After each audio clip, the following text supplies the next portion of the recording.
Wat as jy dalk al jou hele lewe lank probeer om God se aandag te verdien, maar jy besef nie dat hy jou al lankal raak gesien het nie. Dit is iets wat ek onlangs opgetel het toe ons na die puls na julle toe gegooi het en julle gevra het om met die puls te reageer. En die vraag was, hoe wys jy God se liefde verander?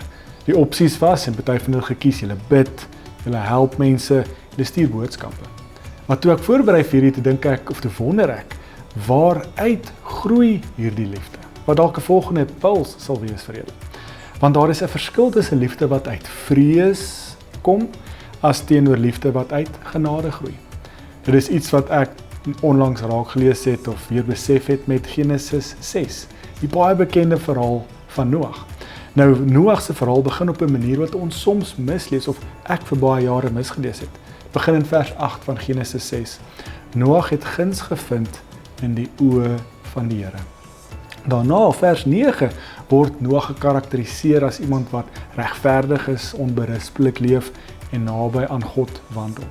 Nou ek erken, ons kan dit nie so lineair lees nie, maar tog is daar vir my iets moois daarin dat hulle eers in vers 8 sê, maar hy het guns gevind by God. Nou wat beteken die woord guns is in die Ou Testament so 'n mooi woord. Dit beskryf iets wat jy nooit kan verdien nie, maar dis iets wat jy vind.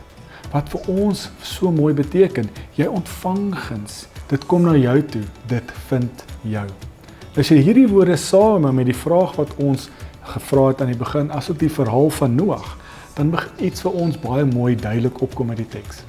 Noag se karakter het nie God se aandag getrek en toe God hom gevind nie. Nee, God se guns het Noag gevind en God se guns het Noag se karakter gevorm.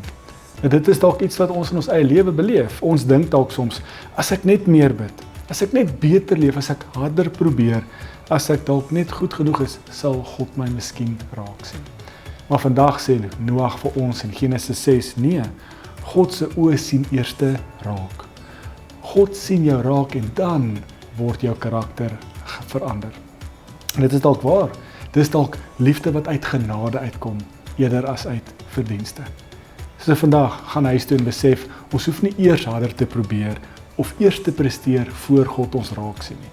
Jy is alreeds raak gesien. Hoe sien God jou raak? Deur Jesus Christus wat vir ons aan die kruis gesterf het.